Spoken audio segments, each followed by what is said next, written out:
বাংলাদেশকে জিতিয়ে কান্নায় মাটিতে বসে পড়েন অধিনায়ক আজিজুল হাকিম তামিম।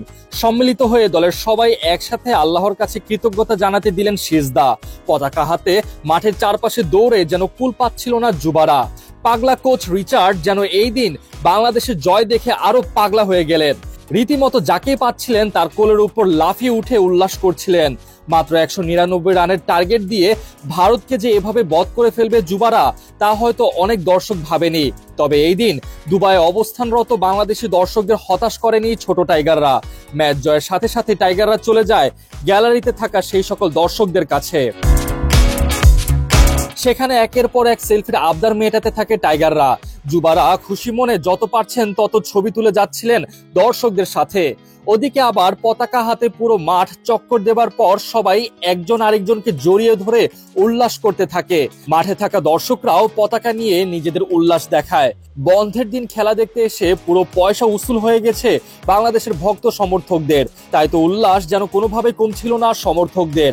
আর সেই উল্লাসের মাত্রা কয়েক গুণ বাড়িয়ে দিতে চলে আসে যুবা ক্রিকেটাররা। ম্যাচ জয়ের পর যুবারা সবাই গ্যালারির কাছে আসা শুরু করে দেয়। সে সময় দূরে থেকে তামিম মারুফরা ইশারা করে দর্শকদের বলতে থাকেন যেন আরো বেশি উল্লাস করতে থাকে তারা, আমরা আসছি। এরপর একে একে সব টাইগাররা গ্যালারির চারপাশে ঘুরতে থাকে শুধুমাত্র দর্শকদের সাথে এই জয়ের আনন্দ ভাগাভাগি করার জন্য। এবং কি নিজের সতীর্থদের কাঁধে নিয়েও ঘুরতে দ্বিধাবোধ করেনি এই ছোট টাইগাররা। ওদিকে রিচার্ডের আনন্দে যেন বাঁধ ভেঙে গিয়েছিল। পারলে সরাসরি দর্শকদের উপর ঝাঁপিয়ে পড়েন এমন একটা অবস্থা হয়ে গিয়েছিল। জয়ের উল্লাসে রিচার্ডের এমন আনন্দ দেখে এই উল্লাসের মাত্রা যেন আরো কয়েক গুণ বেড়ে যায়। এবং কি রিচার্ডকে ঘিরে ধরে দলের বাকি সবাই মিলে ট্রফি জয়ের আনন্দ উপভোগ করতে থাকে। এরপরে শুরু হয় আনঅফিসিয়ালি ফটো সেশন। গ্যালারিতে থাকা দর্শকদের সঙ্গে নিয়ে মাঠের মধ্যে বসে বা শুয়ে পড়ে ছবি তোলা শুরু করে দেয় যুবারা। এরপর ছবি তোলা শেষে ফিটনেস ট্রেনার রিচার্ড জড়িয়ে ধরেন অধিনায়ক তামিমকে। এমন অবিশ্বাস্য জয়ের রেশ যেন দীর্ঘ সময় ধরে ছিল মাঠের মধ্যে।